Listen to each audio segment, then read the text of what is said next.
So, good morning everyone. Welcome to the second day of the IPv6 Security Summit. I hope you enjoyed the dinner yesterday. I think it was quite a cool location. We were there for the first time, so I enjoyed it. Hopefully you enjoyed it too. Yeah, welcome to the second day and welcome to my talk or case study about building a secure and reliable IPv6 guest Wi-Fi network. We will cover a wide range of topics. Who am I? Well, I'm working for ERNW, head of the network security team, and this is my Twitter handle.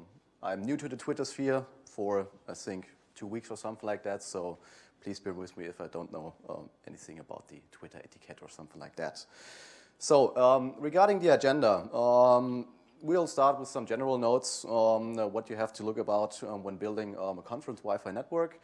After that, we will dive into the specifics of IPv6, especially in Wi-Fi networks. As we all know, IPv6 heavily relies on multicast-based traffic, and multicast-based traffic may not be the best or the most efficient type of traffic, especially for Wi-Fi networks. After we have discussed those potential problems, we of course will evaluate, okay, how can we reduce the chattiness of IPv6, especially in Wi-Fi networks. And after the general introduction, I will introduce you to our network infrastructure here.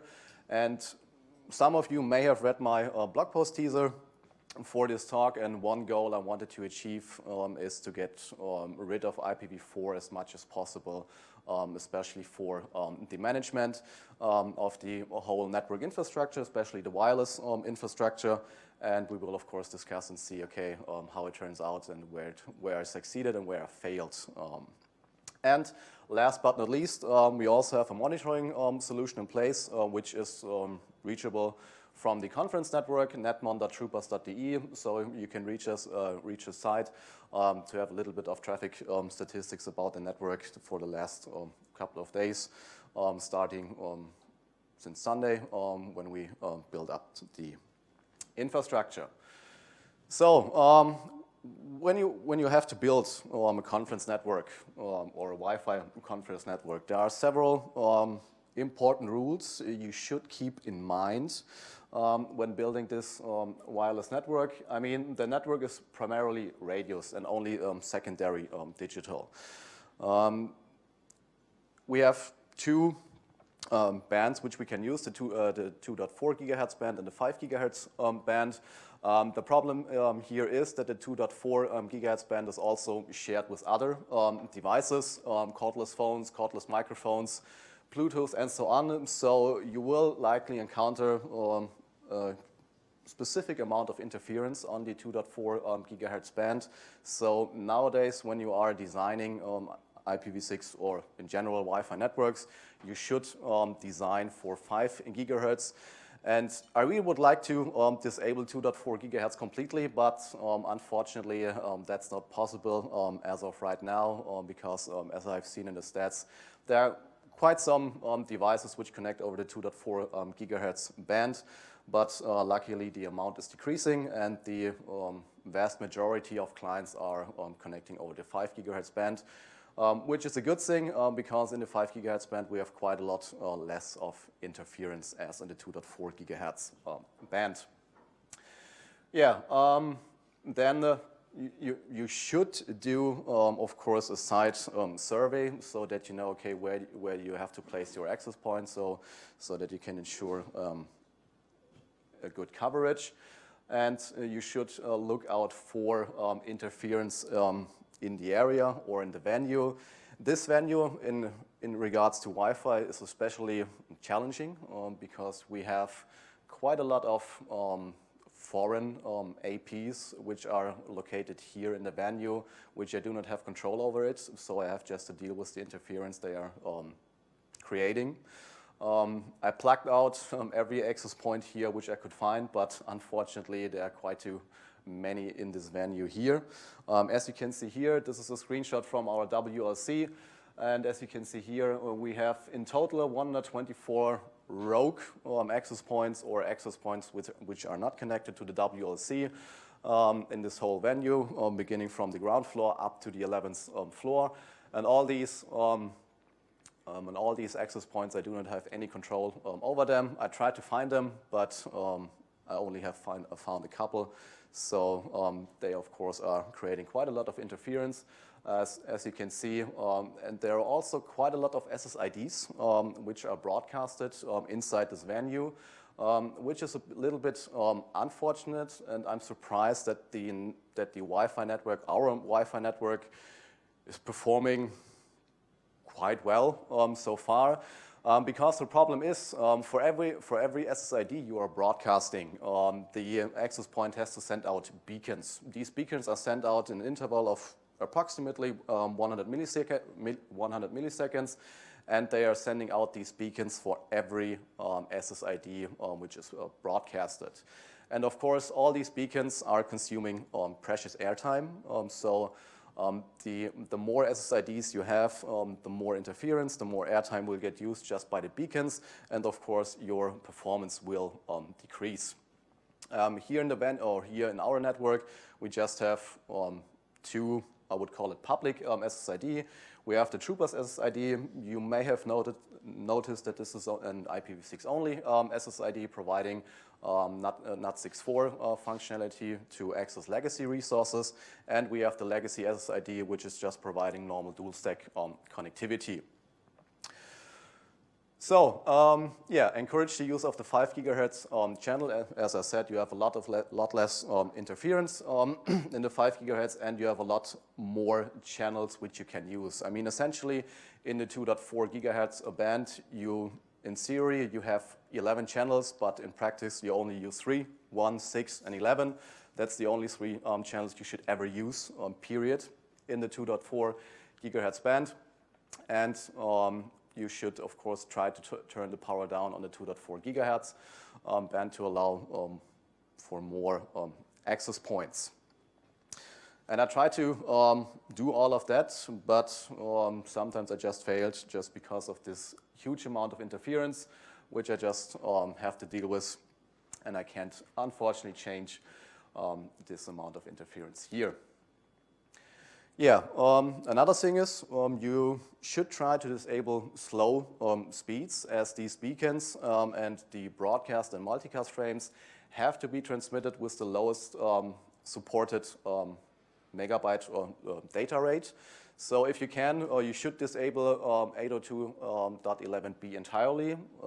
I have done this last year, so I disabled everything up to 11 Mbit. This year I have gone a little bit further, so I disabled everything up to 24 megabits to just get a feeling and find out, okay, are there any clients, or do any clients have issues connecting to the Wi-Fi network when I disable all these lower speeds. And up until now, I haven't heard any reports about that the client can't connect to the Wi-Fi network, so it seems to work out good. And of course, when you are just supporting the faster speeds, then the beacons and the broadcast frames and the multicast frames will get transmitted faster and are so consuming less airtime.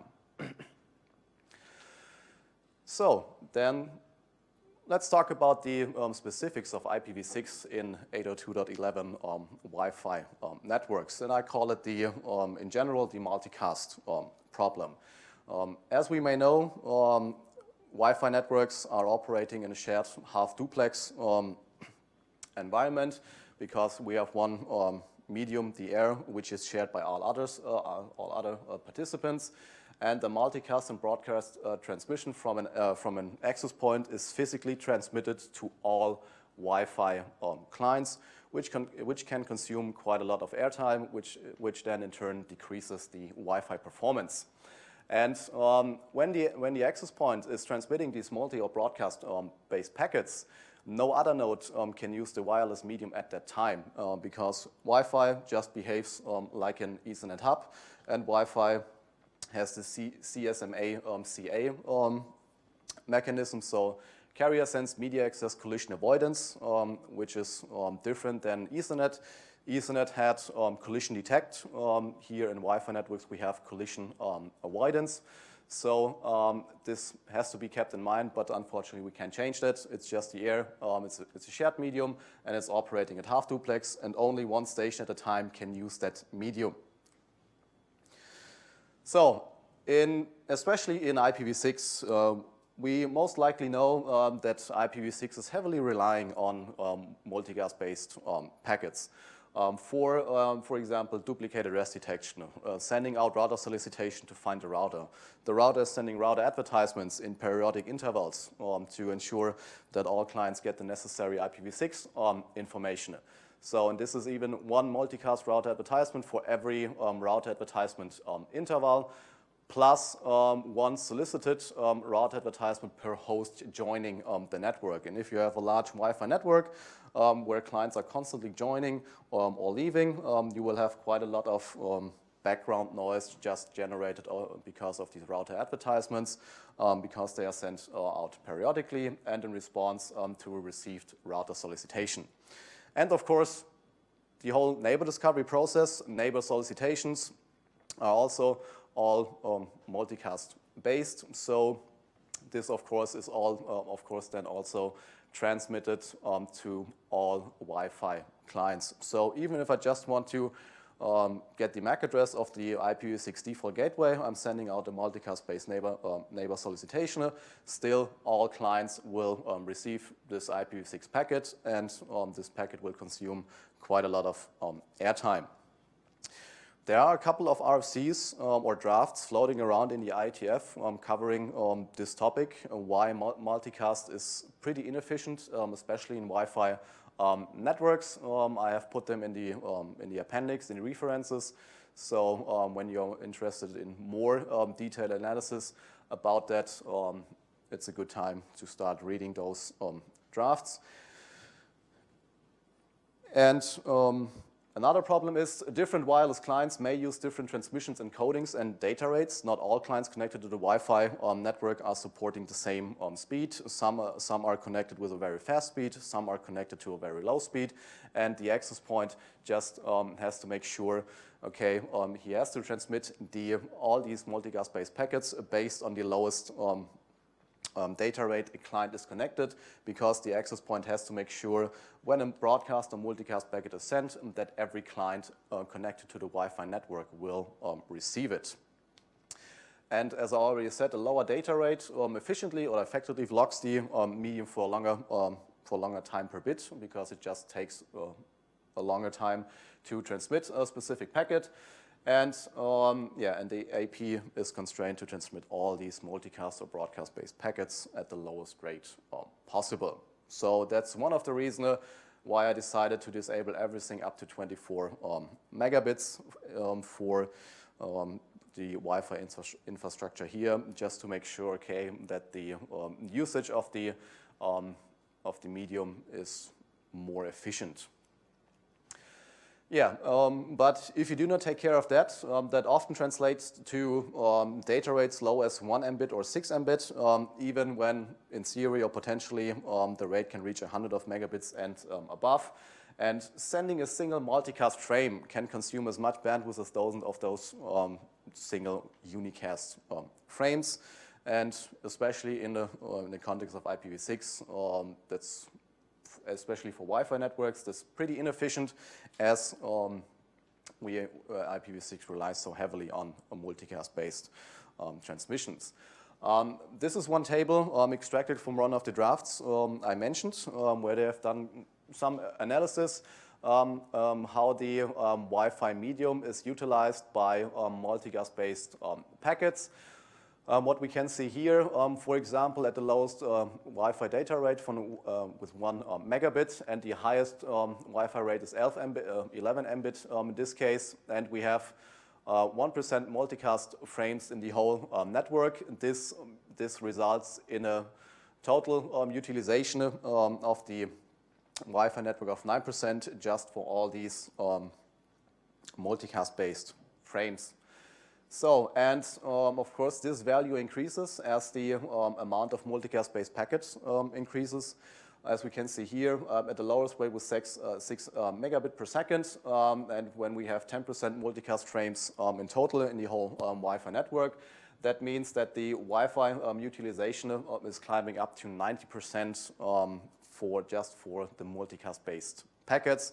And this, of course, translates to a very poor Wi-Fi performance, as most of the airtime or most of the Wi-Fi utilization is occupied by just the normal multicast-based packets from the normal or the typical IPv6 protocol behavior.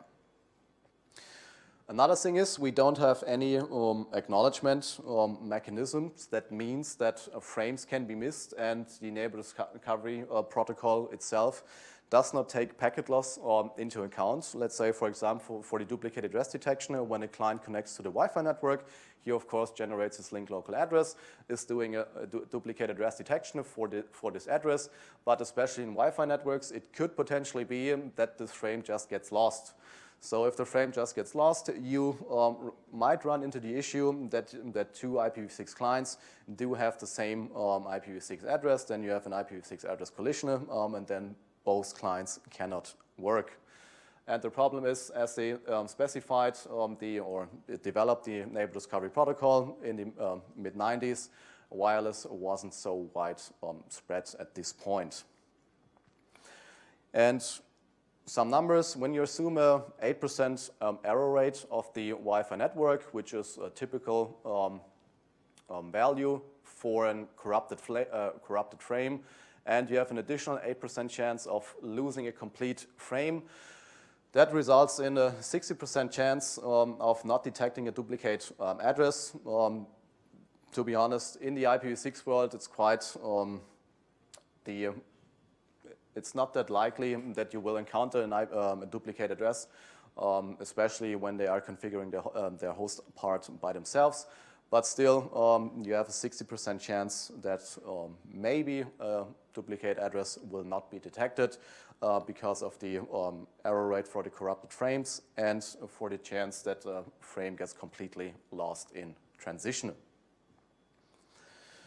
Another thing is sleep mode on hosts. When a host wakes up, he sends multicast router solicitations to acquire an address. That of course, triggers a router advertisement message from all adjacent routers. Duplicate address detection has to kick in once for the link local address and once for the global address, or twice when you're using privacy extensions. And that means transmitting at least 2 multicast neighbor solicitation messages in the context of DAD. And all these messages are repeated by the access point to all other Wi-Fi clients. And this is typically the case. For example, where do I have my...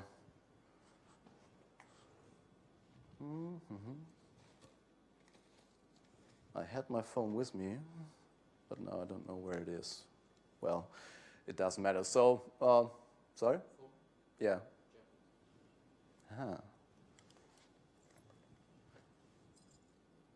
You're right. Thanks. So every time I'm waking up my iPhone, for example, like this, he's doing exactly this behavior.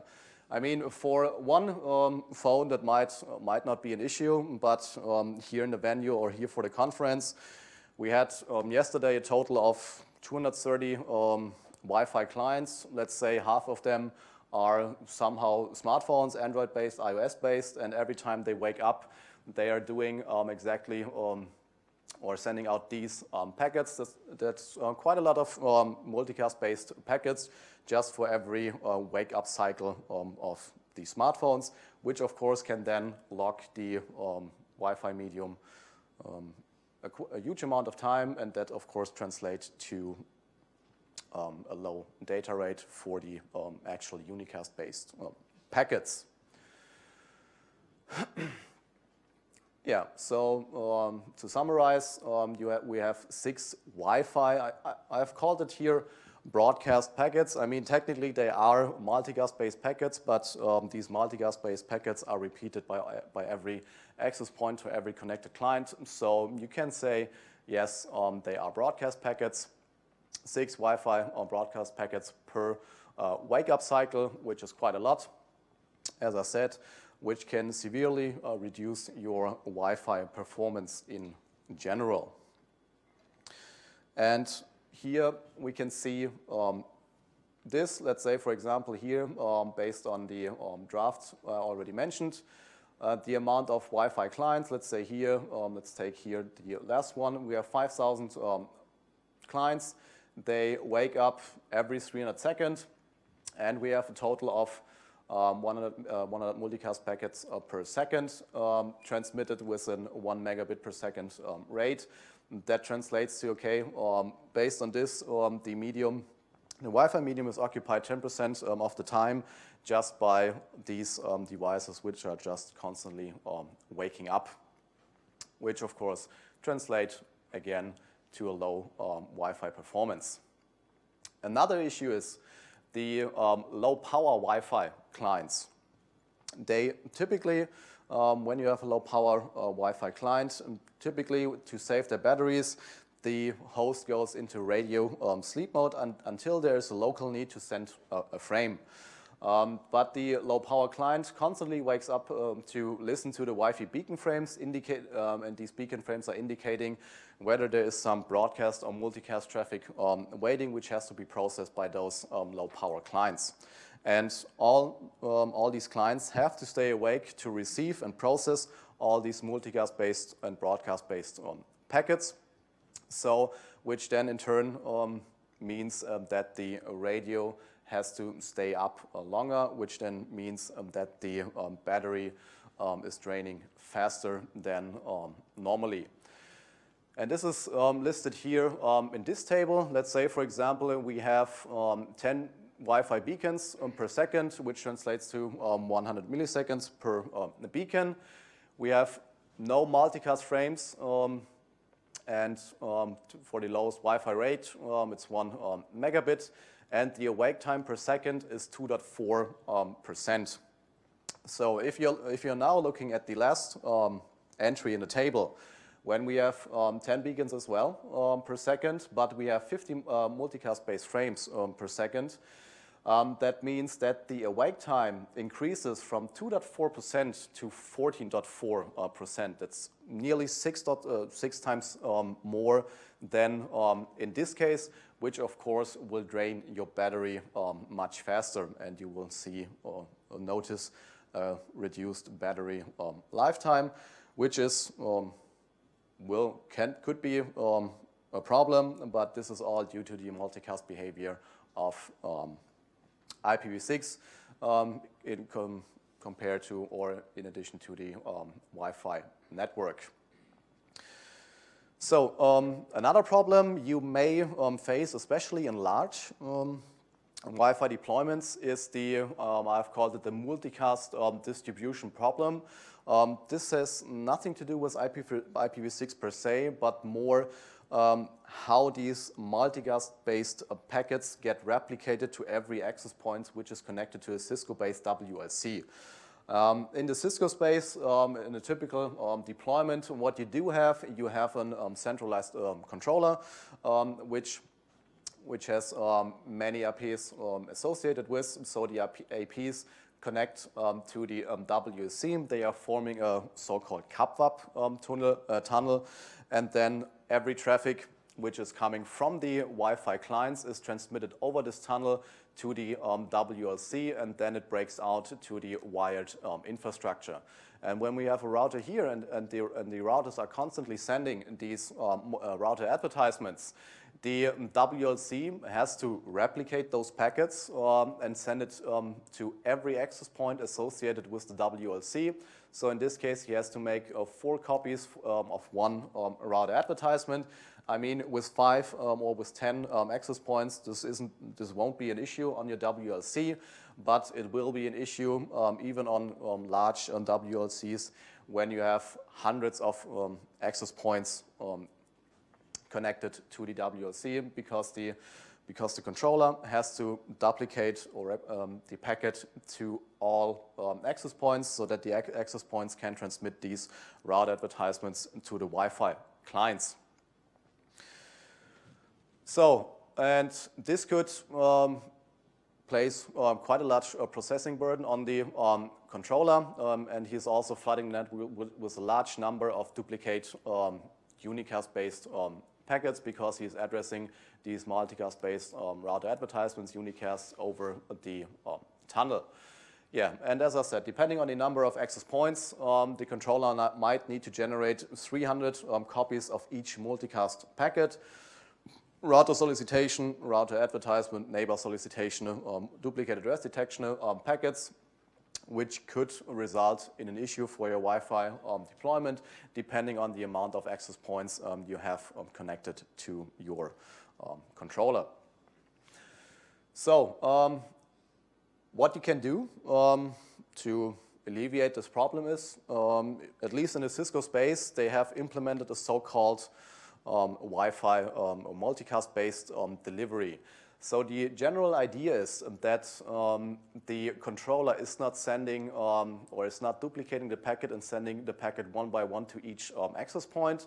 The controller is utilizing multicast-based techniques to transport or to transfer the multicast, the IPv6 multicast packets to all access points. So he receives a router advertisement. This is coming in on the controller, and the controller is just sending the router advertisement inside the CAPAP tunnel to a multicast-based destination address, so that the controller does not have to communicate unicast-based with every access point. He just sends out one router advertisement, which is then encapsulated in the CAPAP tunnel, and the will be forwarded over multicast-based mechanisms. So, but this also implies if your access point are not in the same broadcast domain like the WLC, you have to deploy multicast routing in your network to make it work. And just because of this behavior to implement multicast routing might be a little bit overkill, but when they are in the same broadcast domain, there's no problem to use it, because then it's just forwarded on layer 2. It is a broadcast, it is a multicast-based packet, but just sent out to all access points which are connected to the same layer 2 domain, which I have implemented here or activated this multicast-based distributioner, but only because the access points are residing in the same subnet or same prefix like the WLC. So yeah, so I hadn't the need to deploy multicast-based routing. If I would have to do that, I don't think that I would have done it, just because of this, because we just have in total 17 access points, and for the WLC creating 17 copies of a router advertisement, he can cope with that.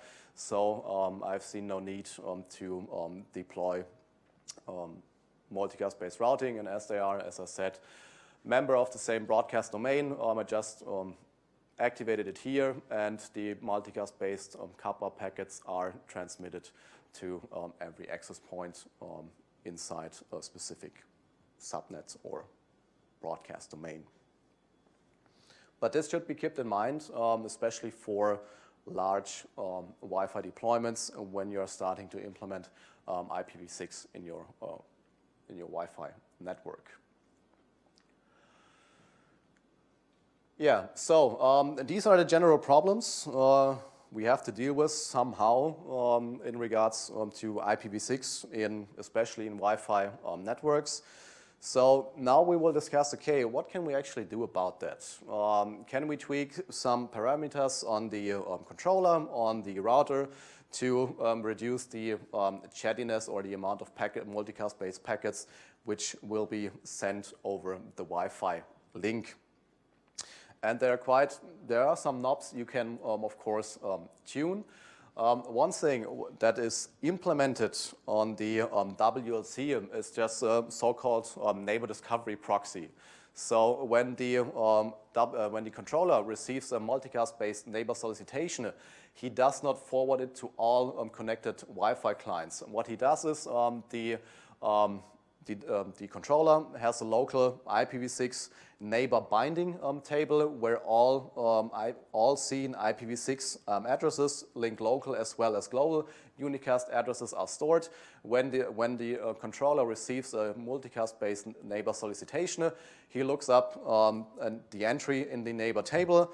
If he has a matching entry, he does not forward the neighbor solicitation, but he answers for the client back to the client, so that when this client is asking for this MAC address and for this IP address, it terminates here on the controller, and the controller is not forwarding it to the actual client.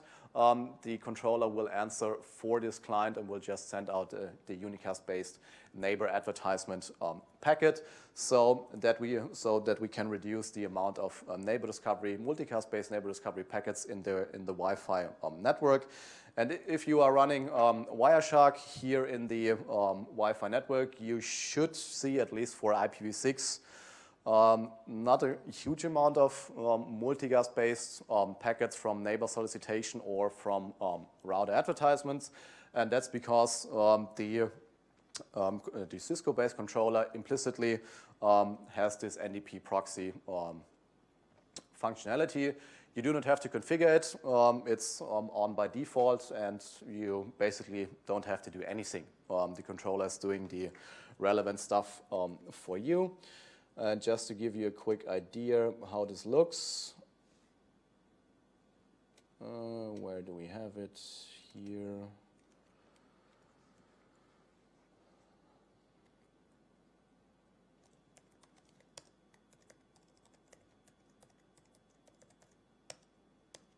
So we can just say show IPv6 neighbor binding summary. It's just because of the resolution. It did a line break. But what we can see here, the binding table has, as of right now, in total, 632 entries for every configured SSID in total.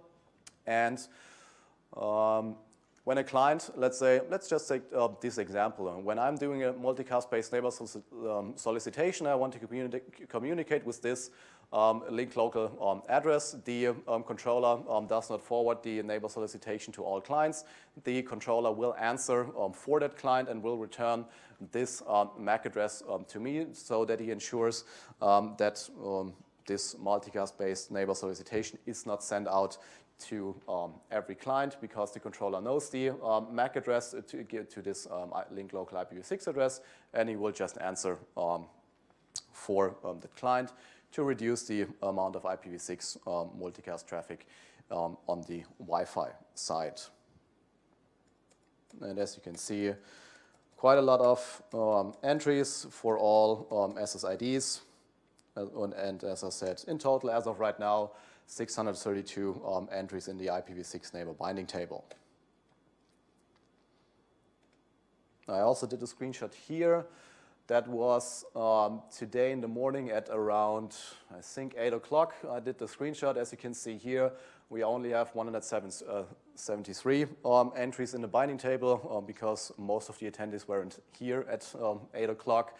And now at, what time is it, 10 o'clock or something like that, we now have 632 entries because, of course, attendees are connecting to the Wi-Fi network, and all SSIDs have IPv6 enabled, and the Troopers SSID is an IPv6 only SSID. So, of course, the entries in this neighbor binding table will increase.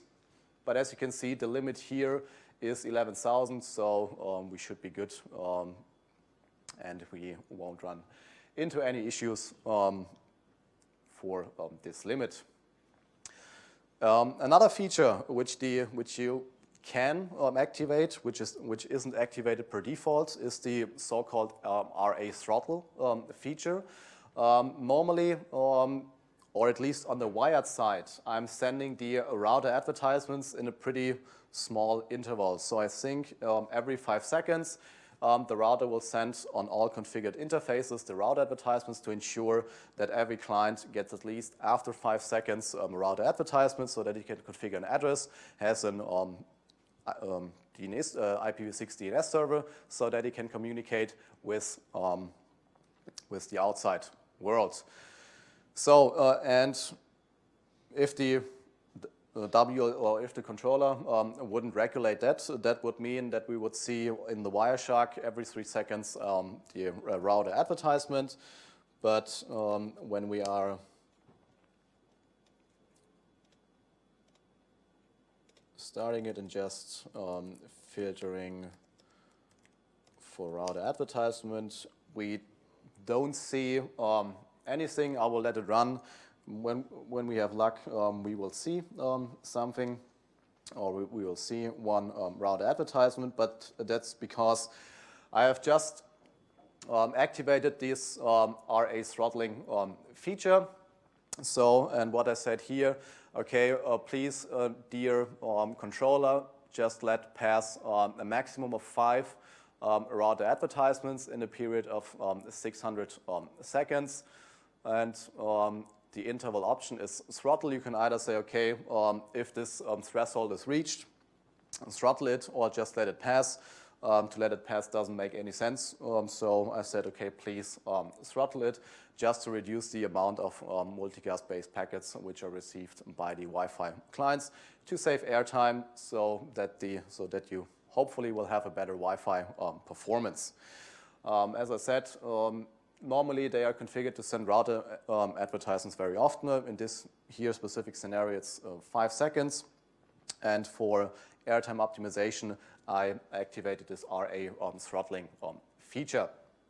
Is there any features for allowing it to adjust itself automatically if it sees that clients aren't getting it? You know, if more clients are requesting it themselves? Or? Well, this RA throttling feature does not kick in when a client sends a router solicitation. When a client sends a router solicitation and the router is answering it with a router advertisement, it will get passed. The router advertisement gets passed and does not get throttled. Otherwise, you would have, of course, from an IPv6 point of view, connectivity issues. So when a new client connects, he sends a router solicitation.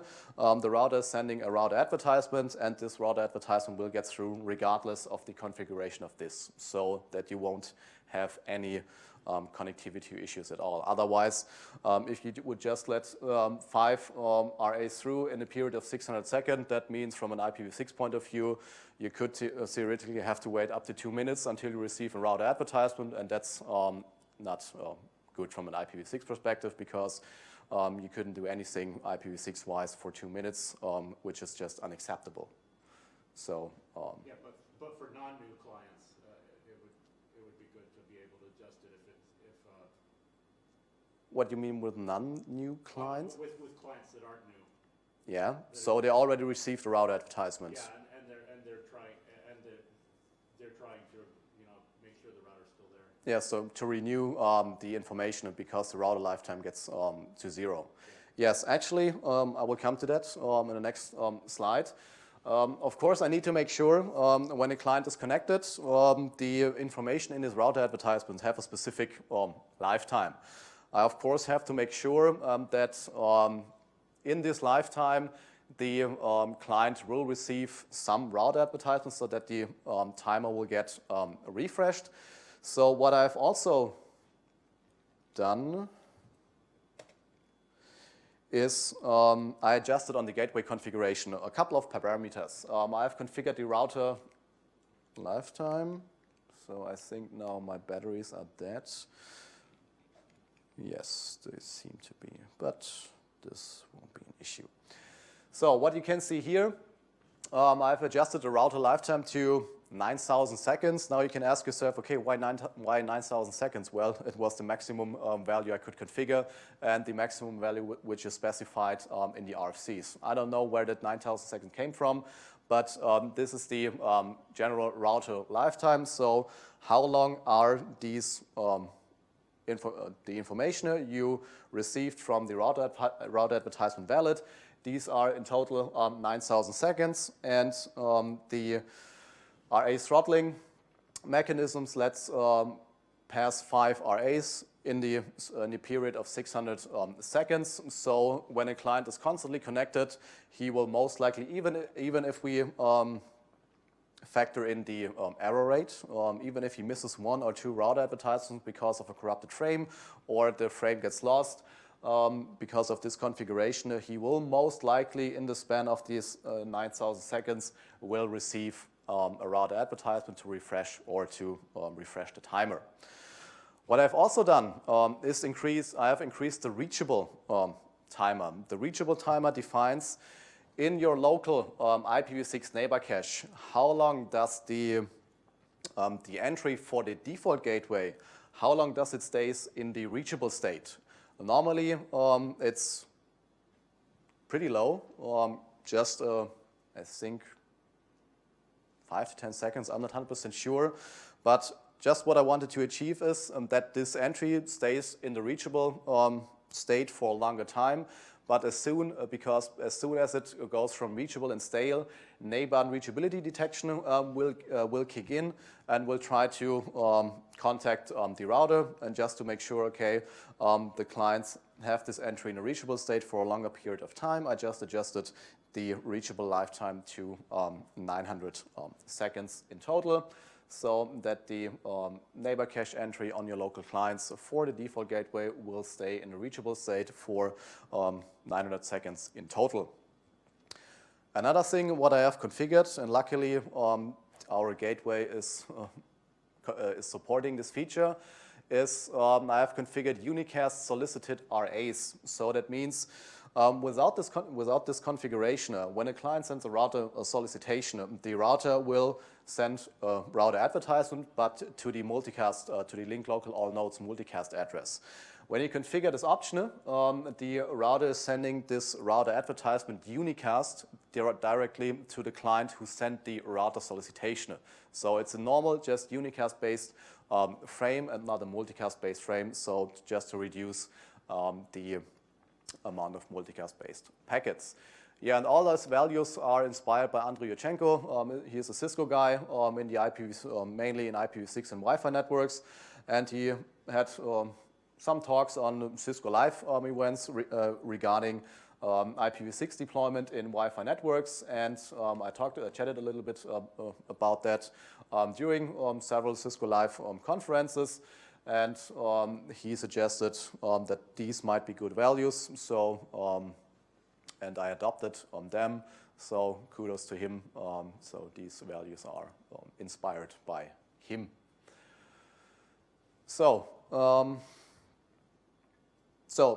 these are the configurations I have done to just reduce the chattiness of IPv6, especially in Wi-Fi networks. And as we have seen, paired with the neighbor binding table on the controller and the NDP proxy, with the RA throttling, we can decrease the amount of multicast-based packets in wireless networks by a large amount, which of course frees up airtime and then translate to a better performance of your Wi-Fi network.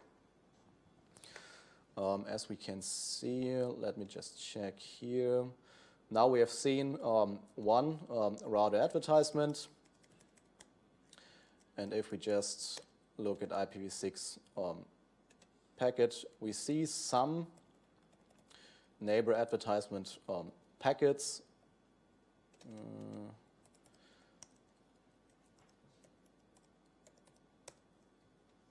Nope, whatever this is. We see some packets, but all these neighbor advertisement packets are for addresses which are not currently in the neighbor binding table. As soon as the controller learned all these addresses, the controller will not forward it from the other clients.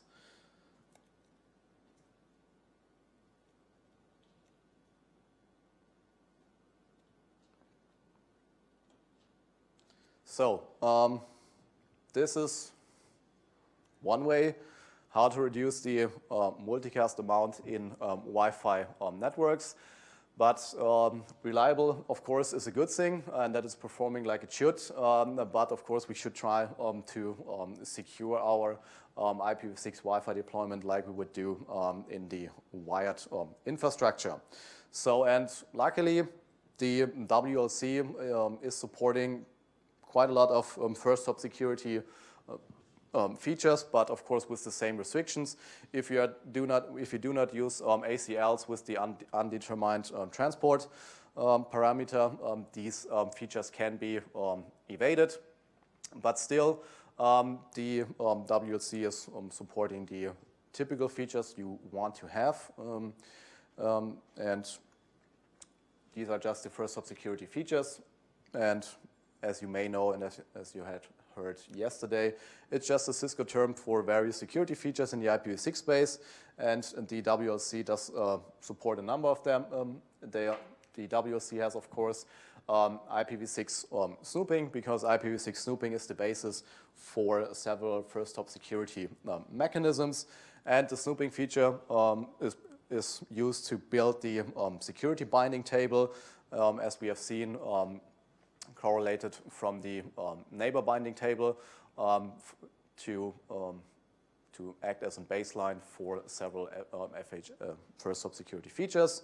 One feature they support is RA Guard. RA Guard implements the isolation principle, similar to other layer 2 protection mechanisms defined in RFC 68805, and acts more or less like a stateless ACL filter for ICMPv6 type 134.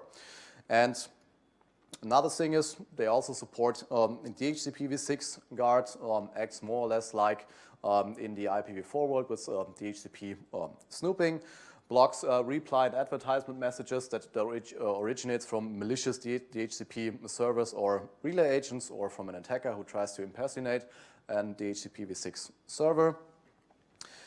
What they also implement is IPv6 source guards, so that you have the possibility to try to prevent an IPv6 address spoofing. And of course, they are using IPv6, or they are supporting IPv6 ACLs as well for the data traffic, but also for CPU ACLs. CPU ACLs are a special ACL type on the controller, which define what kind of traffic is allowed to the CPU of the controller, so the control and management plane. And I have configured on our WLC an V4 and V6 CPU ACL, and I don't know, maybe you have seen it on Twitter. On Saturday evening, everything was working smoothly, and then I wanted to apply the CPU ACLs to make sure that the management interfaces are not reachable from the attendee network. And then, unfortunately, in the V6 ACL, I had forgotten to permit the link local space. And as the access point connected to the controller over IPv6, that meltdown went pretty fast, because the access points couldn't connect to the controller anymore. So they had to do a fallback of IPv4 to IPv4. I wasn't able to get on the management website, at least over IPv6. Luckily over IPv4, so I could adjust the ACL, but it was quite a fail from my side, to be honest.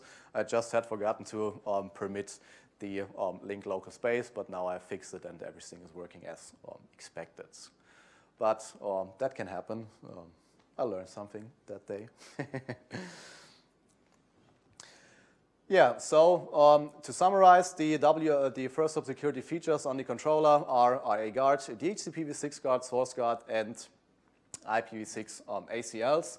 And as you can see here, some of these features are just enabled by default, and you do not have any possibility to deactivate them, even if you want to.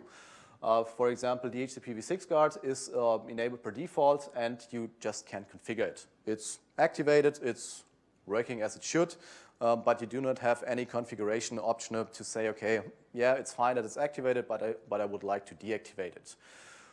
For RA Guard, it's enabled per default on the controller side, but you can have also the possibility to configure it for the access points, so that not only the controller implements RA guard, but also the access point, and that is configurable in the default configuration. RA guard is not activated on an AP level, but on a controller level, but you can also, of course, activate it on the AP level if you want to.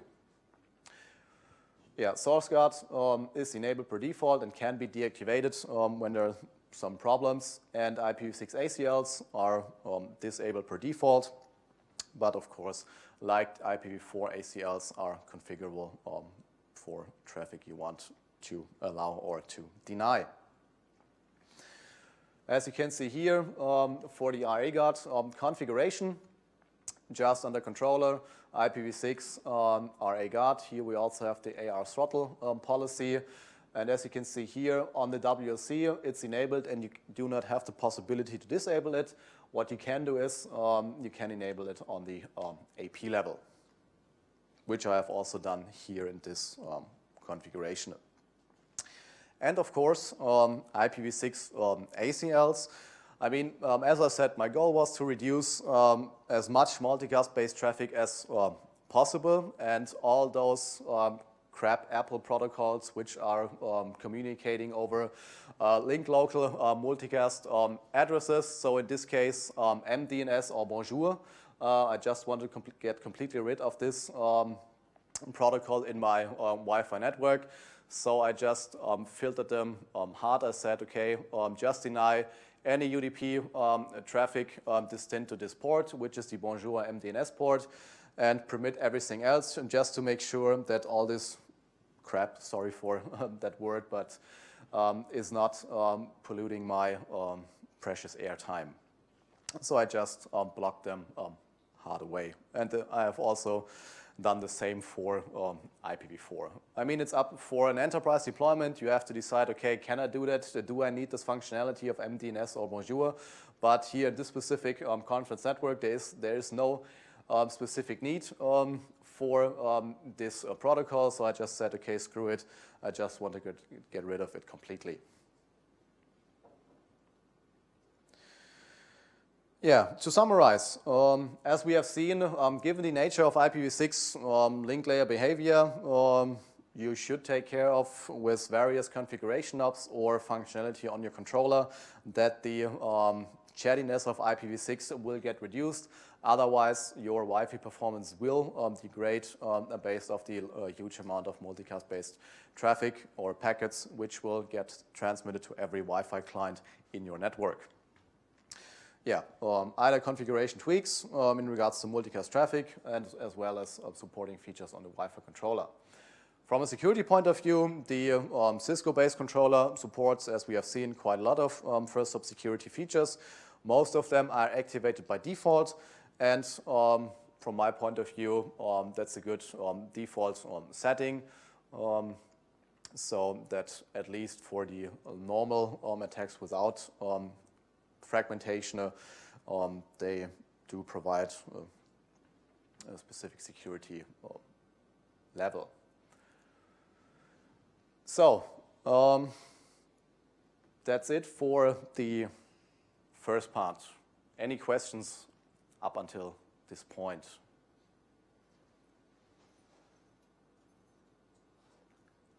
All right, so then we will continue with the second part. As I said, I just want to give you a little bit of introduction about the network infrastructure we have deployed here. So we have, of course, a network diagram. I will shortly introduce the use components for this network.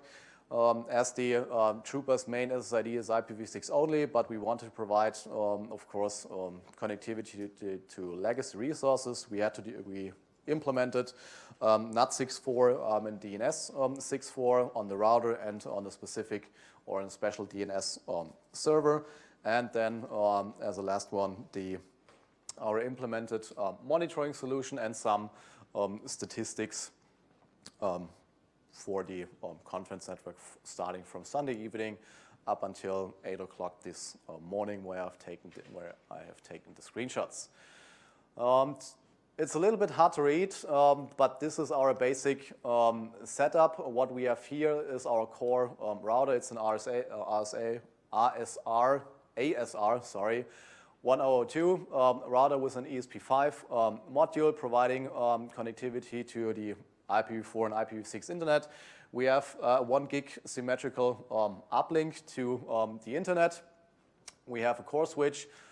We have Cisco-based Wi-Fi controller, and then of course for every floor we have a dedicated floor distribution switch, and on these distribution switches there are several other switches connected, especially for the workshops which are taking place as of right now in the upper floors, so that we can provide a wired connectivity. And based on the specific floor, we have deployed up to 4 access points per floor, and in total, as of right now, we have 17 deployed. And it's pretty hard to read, I know. We have our TrueBus SSID, which is the IPv6 only SSID. We have the legacy SSID, which is providing normal dual stack connectivity, and of course we have 2 additional SSIDs. We have a NOC SSID, so that I can access all the infrastructure, because it should not be possible from the legacy and from the TrueBus network, and because I have to have the ability to connect to these devices. We have a dedicated SSID where I'm part of, so if something melts down, I at least have the possibility to connect to the device to see what's up. And then we have a 4th SSID, which isn't listed here. That's a dedicated media SSID where all the video stuff is connected, so that it's totally separated from the network management and from the attendee network. Yeah, as I said, as a gateway, we have an ASR 1002 gateway running 15.5.3S2. That's latest, greatest, the latest release 2 weeks ago. The ASR also provides NAT64 functionality for the TrueBus main SSID, has an ESP5 module, which means he could theoretically push up to 5 gigabit of routed traffic. But to be fair, it's mostly oversized for this conference network here. But in Germany, we have a saying, viel hilft viel. So we have it in the lab. We acquired it at eBay a couple of years ago. From eBay US, it was actually in use by AT&T, and they forgot to erase their configuration. So we were able to extract the AT&T configuration, and yeah, this is our core device. We have a spare device in case, as a cold standby, in case this one melts down. Unfortunately, not an additional ASR, but just an 4321. I have chosen this one because this router also supports NAT64, and I don't want to lose the V6 only SSID in case the RSA ASR will melt down. Hopefully he will not, fingers crossed, but you never know. Then we have, as a core switch, we have a Cisco Catalyst 4948E, our power horse for connecting all floor distribution switches. So pretty sweet hardware. We also, I think we bought it on eBay or over our distributor, and is our main distribution switch, which has fiber uplinks to every floor up to the 11th floor, and where everything comes together. And then we have an uplink from the switch to our router, and then providing connectivity to the outside world. Then we also have Cisco-based controller in place, the small one, the 2504, running latest code version 8.2.100. They are not in any high availability configuration. We have a second one down in the basement, which is pre-configured, and if the first one should melt down, hopefully just have to replug the other WLC, and everything should work fine in a couple of minutes. And then we have, as I said, in total 17 APs, 1602, with internal and external antennas to provide the Wi-Fi connection here. One is hanging here, as you can see. and 17. We have deployed 17 in the whole venue as of right now. So from a NAT 6.4 deployment, it was, to be fair, pretty straightforward and pretty simple to set up. Of course, we need two components. We need the NAT 6.4 mechanism on the ASR, so that it translates the IPv6 packets to IPv4 and vice versa. And we, of course, need the DNS 6.4 mechanism because when I'm an IPv6 only client, I'm only requesting Quad A records from the DNS server. But when the resource I want to connect to is only IPv4 only, and the DNS server would give me an A record, I couldn't do anything with it. So the DNS 6.4 has to make sure if he gets an v4 answer, he has to synthesize this answer into a Quad A record, which will then be returned to the client so that he will then connect to this specific IPv6 address, and the ASR then will translate this IPv6 packet to IPv4, and the return traffic will, of course, then translate it back from 4 to 6. For DNS 6.4, we just used Unbound running on a FreeBSD machine. Actual version is 1.57. They just released 2 weeks or 1 week ago. They released version 1.5.8. We haven't updated it because at this time it wasn't in the FreeBSD ports, but 1.57 is enough for our use case.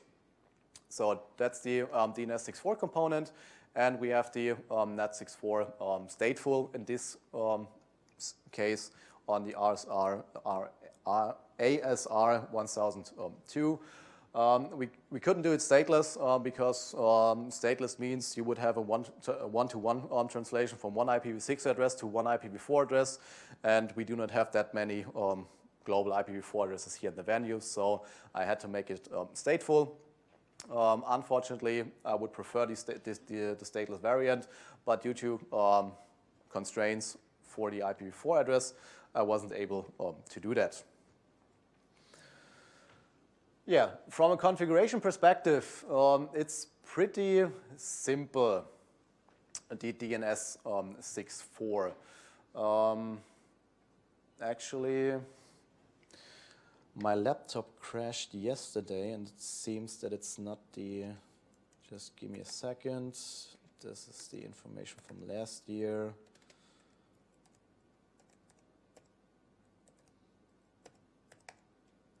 Sorry about that.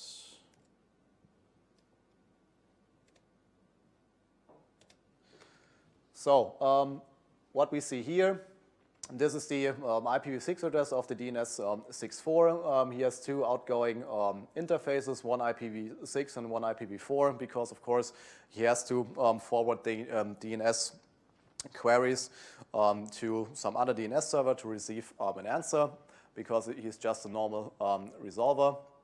He should do, of course, IPv6, and this is the specific DNS 6.4 prefix with a prefix length of 96. So this prefix always stays the same. Why 96? Because the public IPv4 address will get synthesized into this prefix. So here the DNS 6.4 server will get an public IPv4 address for an IPv4 only resource. He will take this prefix, translate the public IPv4 address into hexadecimal notation, will put it there so that we have a 128-bit address, and this address will then send back as an answer to the client, and the client is now trying to connect to this specific IPv6 address. Here we see the configuration of the interface for the IPv6 only SSID. Not all configuration knobs are related to NAT 6.4. I mean, that's just the complete IPv6 configuration, what we all have done. As I've said earlier, what I have done to reduce the chattiness, I have increased the lifetime to 9,000 seconds. I have increased the reachable time to 900 seconds.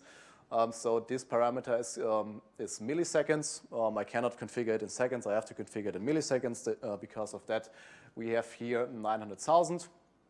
We have some flags set. We have the MTU set.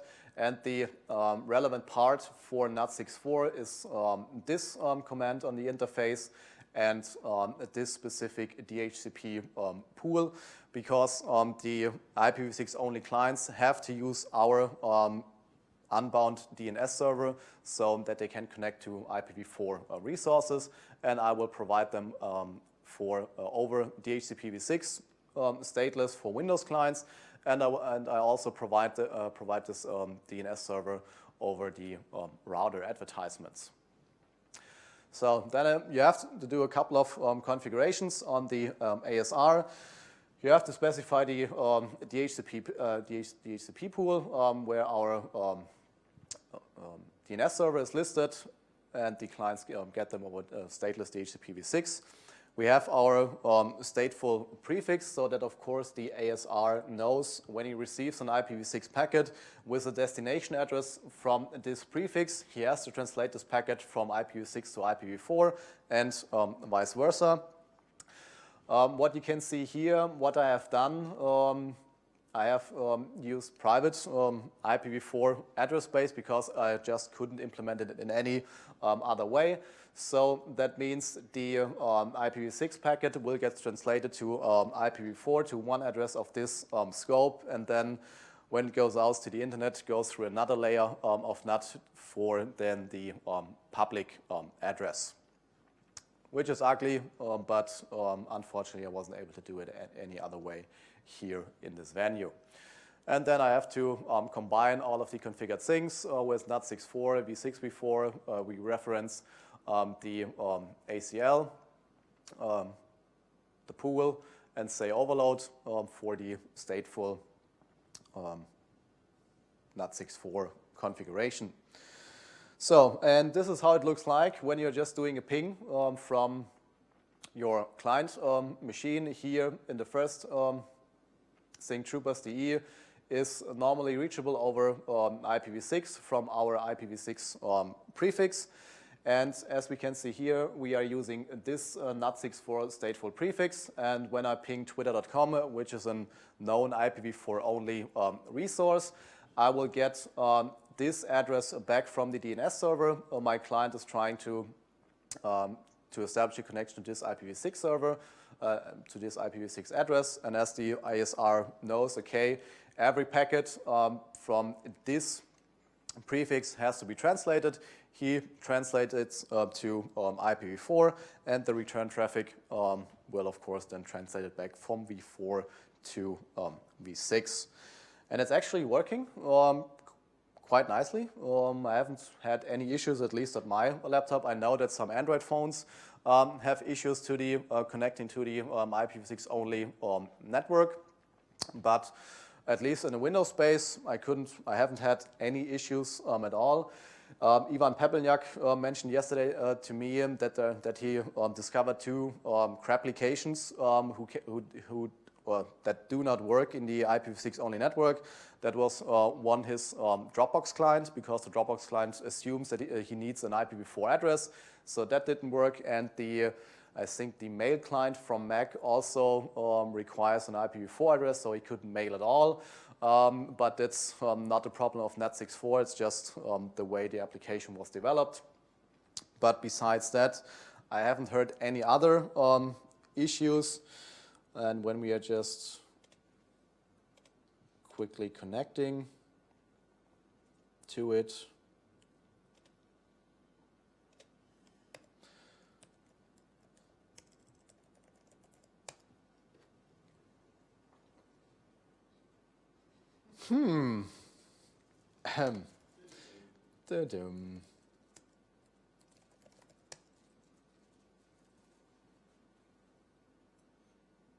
Okay. Yeah, the demo guards were not with me. So, okay, IPv4 address is gone. Do I have the right DNS server? Yes, I have. There we go. So as you can see, I'm connected to the IPv6 only SSID. Twitter is a IPv4 only resource, and as we can see, it gets delivered just fine. So for normal browsing behavior, you shouldn't notice any difference. If you notice any difference, please feel free to tweet at me, shoot me an email, because I want to document all those things that are not working. TLSAs wouldn't be working. Sorry? TLSAs wouldn't be working, but obviously TLSA is not widespreadly in use by now. Yes, and of course you will have problems with any protocol which is storing IP address information, the upper layer protocol information, or the application layer, of course. Then you will have problems, but yeah, for most of the traffic, it should be just work fine, at least here in the venue, hopefully. And Amazon is also an IPv4 only resource, so at least normal browsing behavior should work. And at least Eric Wink tweeted yesterday that he is connected to the IPv6 only SSID, and that his VPN client was just coming up fine. So, and we are internally using OpenVPN, and I hadn't had any issues connecting to our OpenVPN server back in our data center. But of course, for your enterprise deployment, you have to evaluate it, whether it's a feasible option or not. But from my point of view, at least here in this venue, it's working quite okay. There may be a couple of issues, yes, but this is the goal we wanted to achieve, to get an idea, okay, what works and what does not work. So some statistics from 8 o'clock this morning on our gateway. What we see here is from a global stats that starting since Sunday, the ASR has translated 11,208,720 packets from v4 to v6, and 6 million packets from 11 million packets from v4 to v6, and 6 from IPv6 to IPv4.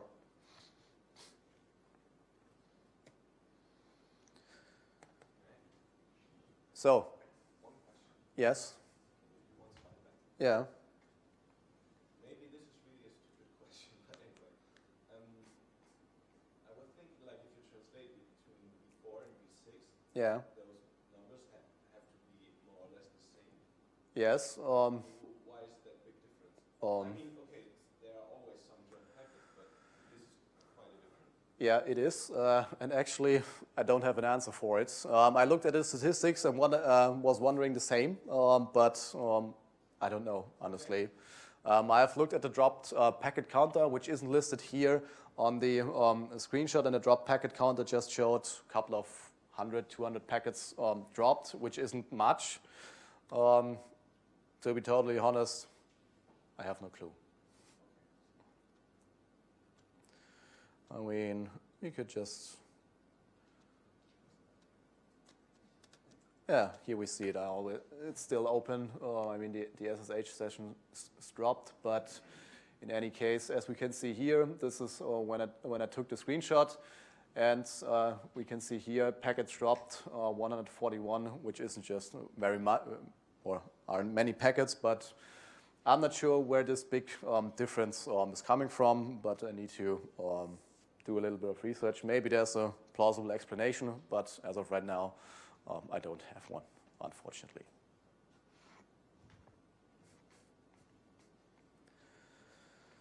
So that's about our deployment of the network, the NAT64, and the Wi-Fi infrastructure. Any specific questions regarding the implementation? So then we will head to the last section, our monitoring system to get some traffic and client statistics. Our goal with this monitoring infrastructure was just to get an overview about the received and sent traffic, both over IPv4 and IPv6.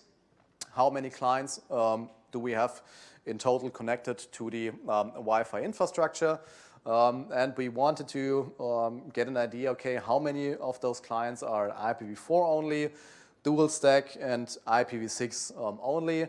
But as you will see on the graphs, we might have some bugs in our calculation, but we will see that in a minute. And of course, we want to have an overview about the Wi-Fi usage, how many clients are connected to the 802.11g N network on the 2.4 gigahertz band, and for the A and N network on the 5 gigahertz band. That was our goal. What we used, just a normal Linux distribution where there's running an Apache. Then we have a collector, collect D, which is collecting all the necessary information over SNMP-v3 from the controller and from the gateway.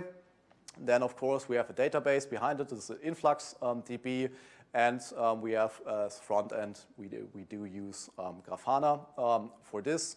And all these pieces put together are our monitoring infrastructure, more or less. So this is just the technical stuff, how the data is collected over collect D. And as we can see here, the SNMP gets and walks with the over SNMP-v3. And as you can see, we are also doing the queries over IPv6. So even that is working over IPv6. We had some limitations. Some of collect D's plugins are not, for whatever reason, are not supporting IPv6, so we had to rely on a transport of IPv4. But what we still get or got the IPv6 data, but it was just transported over IPv4. And this is collected every 300 seconds, stored in the influx a database, and the front-end Grafana is just used to display the collected data. And of course, we are querying a couple of MIPS on the ASR to get the IPv4 and IPv6 octets. In this case, of course, the 64-bit counter, not the 32-bit counter, because with the 32-bit counter, you may have, or they will roll over pretty quickly, depending on your connection to the outside world. So we just wanted to make sure that we are querying the 64 bits counter interface in octets, out octets, and so on for IPv4, IPv6 for the relevant interfaces. And as well, we are querying a couple of SNMP OIDs on the WLC to get all the Wi-Fi information. We query the client IDs per wireless band. We query the association of the client ID to the SSID and the number of clients connected to each SSID. In this case, over the airspace wireless MIPS, and then the object and the specific OID. So, as I said, we wanted to make, or to make it visible, how many clients are IPv6 only, how many clients are dual stack, and how many clients are IPv4 only. So we used a pretty simple approach, and we realized pretty quickly, well, the results we get do not correlate to reality. So we might have some bugs in there, because as you can see, when you are looking up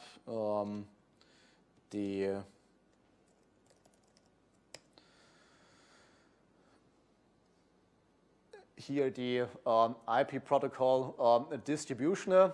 The green one, the green line is IPv4 only, the yellow line is dual stack clients, and the blue line is IPv6 only clients.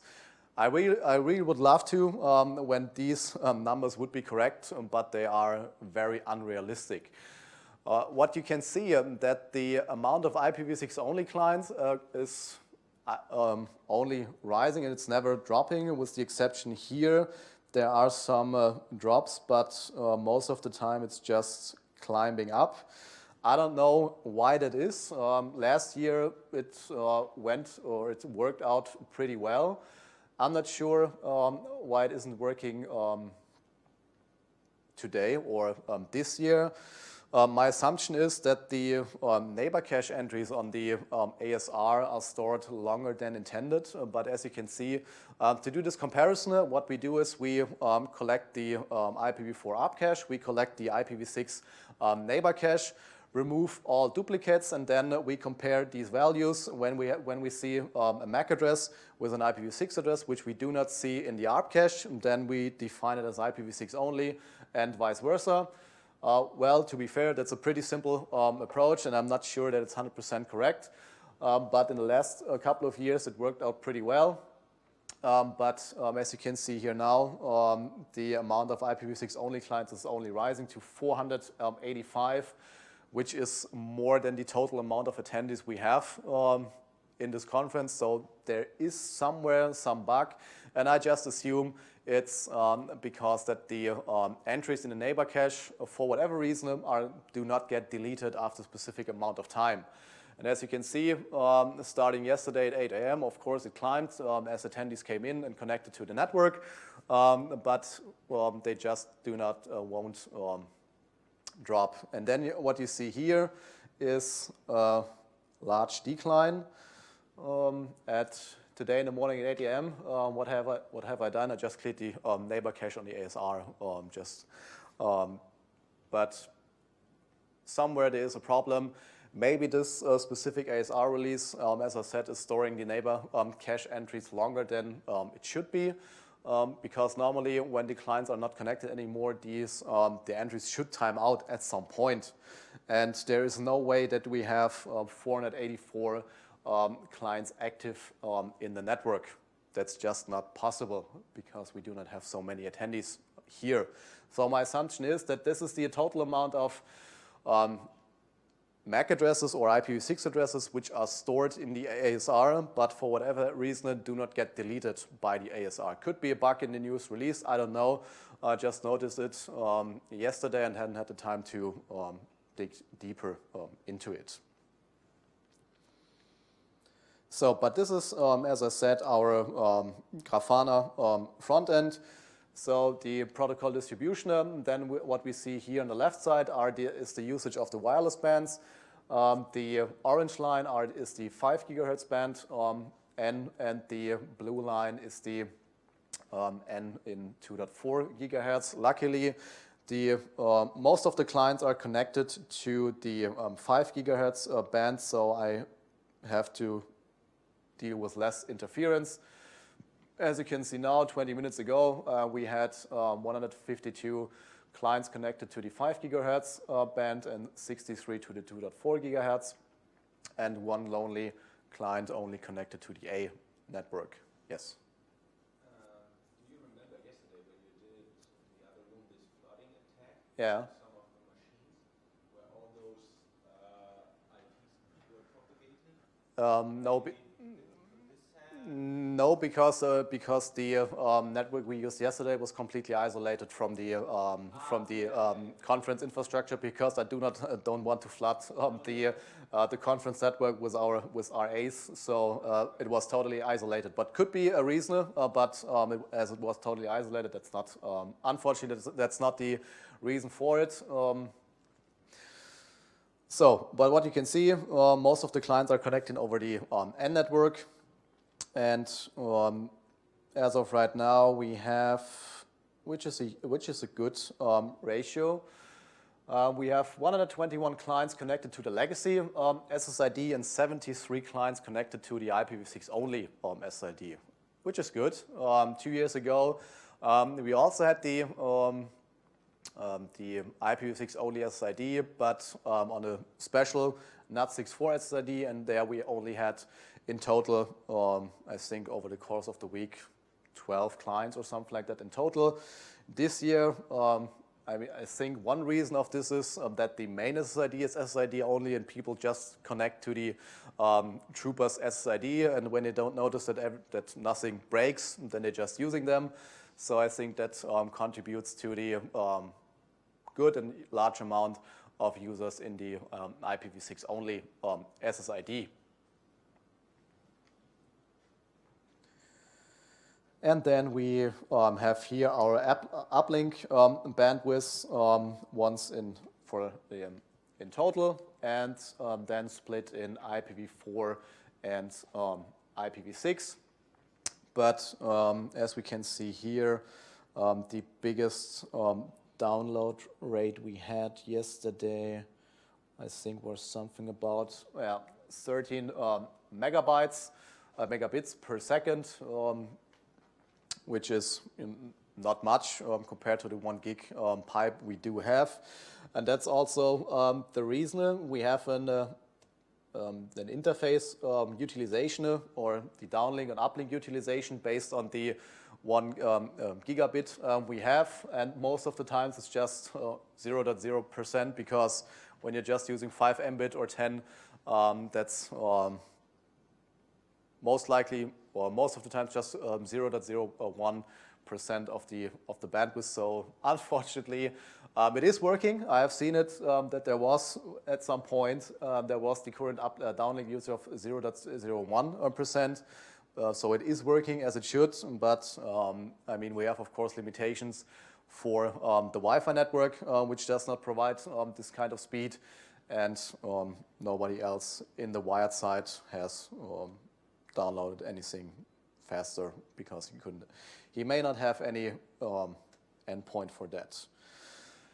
So, and then here on the front row, on the upper right, we have the data received and sent split into IPv4 and IPv6, and on the left side we have the total amount, 211 gigabytes since Sunday, and 142 gigabytes received over IPv4, and 68 gigabytes received over IPv6, which is a good ratio. 2 years ago it was 5 to 1 approximately. Now it's 2 to 1 approximately. So as we see, the amount of IPv6 traffic is increasing, which is a good sign and a good indicator. And the amount of clients in the Troopers V6 only SID is also increasing. And because of this, we decided to see, okay, we want to do the main SID IPv6 only, and it seems to work out pretty nicely. So, and yeah, this is our monitoring solution.